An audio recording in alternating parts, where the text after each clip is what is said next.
जैसे ही कारमा फ्रांस पहुंची, वो सीधे खतरे में फंस गई।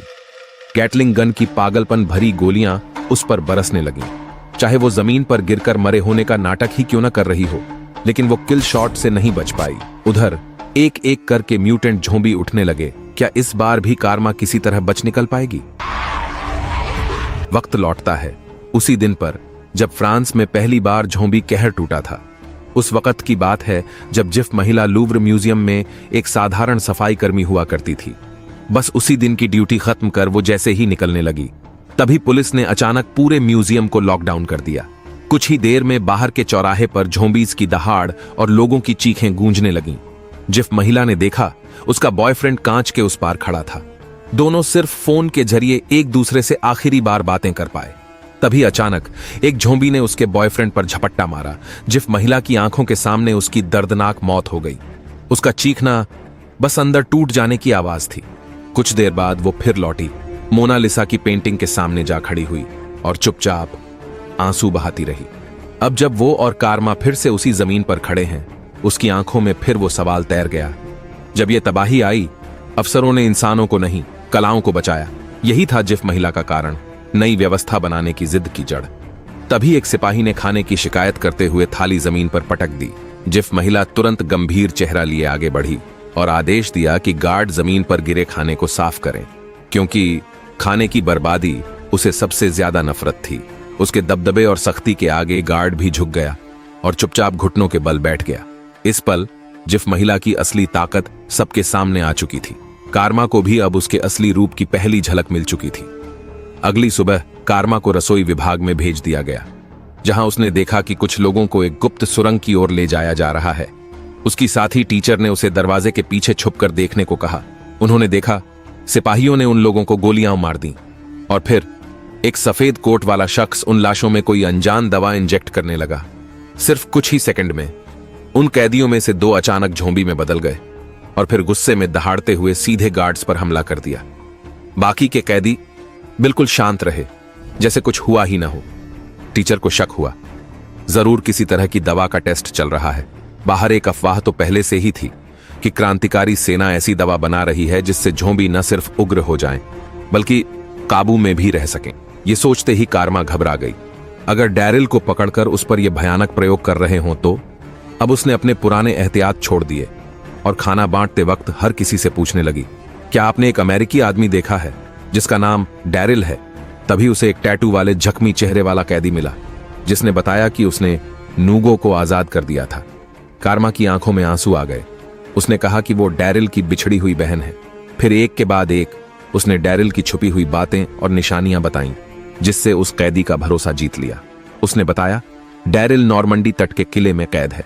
टीचर से उसे रास्ते की जानकारी मिली और कारमा ने ठान लिया आज रात ही निकलना है।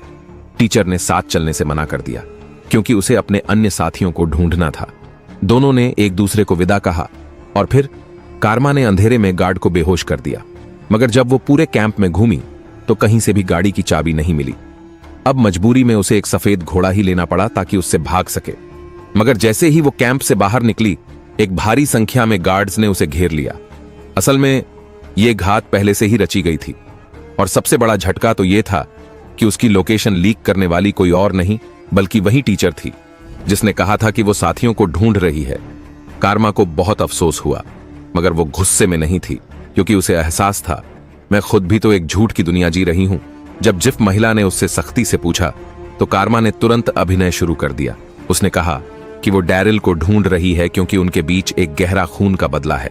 जिफ महिला, जो मजबूती और जुनून को पूजती थी, कारमा की हिम्मत और चालाकी से प्रभावित हो गई और उसने कारमा को एक मौका देने का फैसला किया, अपने दुश्मन से अपने ही हाथों बदला लेने का मौका, क्योंकि अब टीचर ने डैरिल की असली लोकेशन बता दी थी। अगले ही दिन जिफ महिला ने आदेश दिया कि अब क्रांतिकारी सेना बागियों पर हमला करेगी और उस समय कारमा को मौका मिलेगा डैरिल को अपने ही हाथों मारने का। सुबह हुई, क्रांतिकारी सैनिक पूरी तैयारी में थे। जैसे ही लूव्र पैलेस के खंडहर नजर आए, जिफ महिला ने कारमा से कहा, झोंबी के विस्फोट के बाद मैंने इस महल में पूरा एक हफ्ता बिताया था जहां मुझे सिर्फ उपेक्षा और लालच ही मिला। वो बोली, उसे लगता है कि इस दुनिया को बदलना उसकी जिम्मेदारी है और ये झोंबी महाविनाश उसके बदले का सुनहरा मौका है। कारमा चुपचाप सुनती रही। उसने कुछ नहीं कहा, बस दूर चौराहे पर भटकते झोंबियों को देखती रही।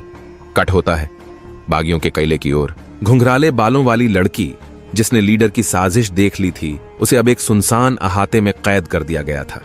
मगर महीनों से वहां रहने के कारण वो बड़ी होशियारी से दरवाजा खोलने वाले गार्ड को चकमा दे गई। वो तेजी से भागकर चौराहे के बीच में पहुंची, जहां लोग किसी आयोजन की तैयारी कर रहे थे। उसे समझ आ गया लीडर की प्रमाण रचना रस्म आज ही होने वाली है। वो घबरा गई और जोर से चिल्लाई, वो लॉरेन को मारने वाला है, ये तो खुदकुशी के बराबर है। मगर गार्ड्स ने तुरंत उसे पकड़ लिया। वो जबरदस्ती बचने की कोशिश करती रही, मगर फिसलकर किले की दीवार से नीचे गिर गई। वहीं लीडर ने शोक और सहानुभूति का नाटक करते हुए घोषणा की, प्रमाण रचना समारोह समय पर होगा। उधर डैरिल, ईशा और ओजी अपना मौका तलाश रहे थे। जैसे ही उन्हें यकीन हो गया कि गार्ड्स हट चुके हैं, तीनों ने दीवार के किनारे दबे पांव घुसपैठ की। ओजी आगे आगे और डैरिल व ईशा पीछे पीछे। तीनों किले में चुपचाप दाखिल हो गए।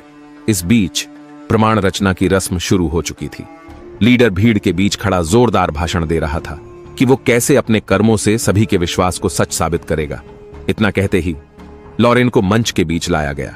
उसे पहले ही कुछ बेहोशी की दवा दी गई थी, जिससे वो थोड़ा अधमरा और सुस्त लग रहा था। यह सब लीडर की एक चाल थी, ताकि लॉरेन कोई गड़बड़ी ना कर सके, क्योंकि अब जो होने वाला था वो पूरी दुनिया के लिए एक झटका था। असल में लॉरेन की खासियत यही थी कि उसे ज़ॉम्बी वायरस का कोई असर नहीं होता। भीड़ की उत्सुक निगाहों के बीच एक लंबा सा कोट पहने एक ज़ॉम्बी मंच पर आया। जब उसने टोपी उतारी तो सब दंग रह गए। वो और कोई नहीं, अभी अभी मरी हुई घुंघराले बालों वाली लड़की थी। भीड़ में छुपी ईशा वहीं सन्न रह गई। अच्छा हुआ नूगो ने समय पर एक तीर मारा और उस ज़ॉम्बी को वहीं ढेर कर दिया। साथ ही भीड़ का ध्यान भी अपनी ओर खींच लिया। लीडर ने बड़ी संख्या में गार्ड्स ईशा और ओजी को पकड़ने भेज दिए। इधर ईशा और ओजी ने मौका पाकर अभी भी बेहोश से लॉरेन को वहां से निकाल लिया। थोड़ी ही देर में वो सभी डैरिल से निर्धारित स्थान पर मिल गए। मगर समस्या ये थी, चारों ओर गार्ड्स ही गार्ड्स थे, इसलिए वो एक सुनसान पत्थर की गुफा में छुप गए। डैरिल जानता था कि ऐसे छुपकर रहना ज्यादा देर तक संभव नहीं है, तो उसने फिर एक बार बलिदान का रास्ता चुना। वो बाहर निकला ताकि दुश्मनों का ध्यान भटका सके। लॉरेन से वादा किया कि किले के बाहर मिलेंगे। डैरिल तेज कदमों से बाहर निकला, मगर इस बार भीड़ की आड़ नहीं थी। बच निकलना आसान नहीं था। फिर भी डैरिल का जुझारूपन लेवल मैक्स पर था। उसके हाथ में जो भी आता वो उसे हथियार बना देता, लेकिन शरीर की भी एक सीमा होती है। थोड़ी देर बाद डैरिल की ताकत जवाब दे गई और गार्ड्स ने उसे एक गली में घेर लिया। उसका यह बलिदान हालांकि कई गार्ड्स को खींच लाया, मगर बाकियों का भागना अब भी मुश्किल था, क्योंकि हर थोड़ी दूर पर गार्ड्स की चेक पोस्ट और गश्त थी। ईशा जो पीछे थी, गुप्त रूप से एक कमरे में छुप गई ताकि बाकी बचे लोग बच निकलें। उधर डैरिल की हालत खराब हो चुकी थी। वो अब हिल भी नहीं पा रहा था। लीडर अकड़ते हुए उसके पास आया। वो बोला, बल से सब कुछ नहीं होता।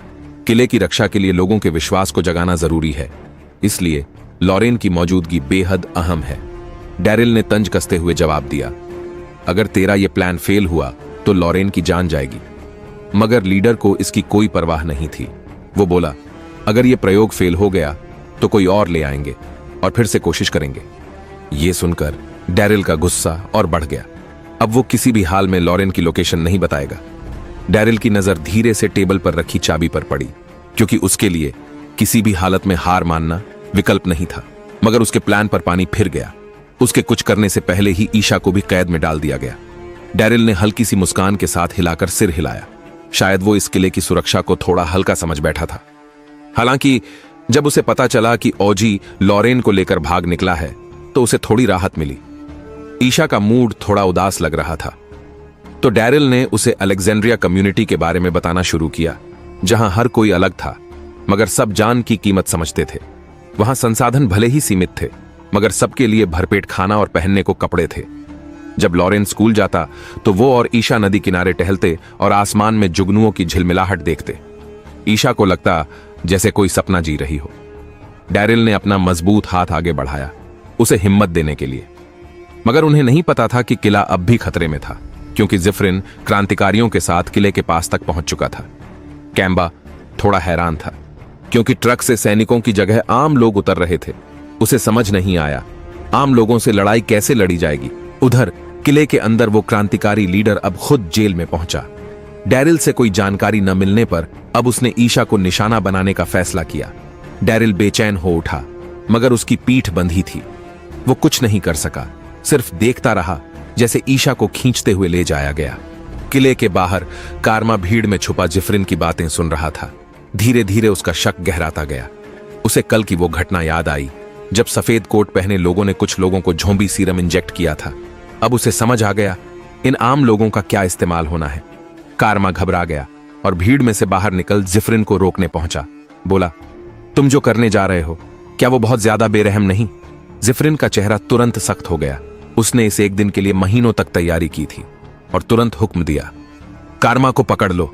असल में जिफ्रिन को पहले से पता था कि कारमा और डैरिल के बीच गहरी दोस्ती है। अगर तुम मेरा साथ नहीं दे सकते तो तुम भी उन्हीं की तरह झोंबी बन जाओ। और इसी के साथ डैरिल क्रैक्सन सीजन 2 एपिसोड 3 की कहानी यहीं समाप्त होती है। अब जब कारमा और डैरिल के बीच की दूरी धीरे धीरे कम हो रही है तो यह साफ है कि उनकी भिड़ंत अब ज्यादा दूर नहीं। एक और खून से लथपथ टकराव इस बर्बाद जमीन पर किस्मत की रेखाएं बदल देगा। मानना पड़ेगा, कारमा का कैरेक्टर आज भी वैसा ही ठोस है। वो जहां भी जाती है मुसीबत को मोड़ देती है। मगर ओजी की ताकत इस बार कुछ कमजोर सी लगी। क्यों? क्योंकि अब उसके दिल में लगाव है। जैसे कि इस बार लॉरेन को बचाने के लिए ओजी ने सिर्फ 2 साथियों के साथ किले में घुसने का फैसला किया। नतीजा, वो बुरी तरह दुश्मनों के जाल में फंस गया। अब जब ईशा को बंधक बना लिया गया है तो यह हमला सीधा ओजी की कमजोरी पर हुआ है। एपिसोड के अंत में ओजी का हौसला थोड़ा टूटता नजर आया। इससे अंदाजा लगाया जा सकता है कि लॉरेन या ईशा में से एक अब शायद इस कहानी से हमेशा के लिए बाहर हो जाए।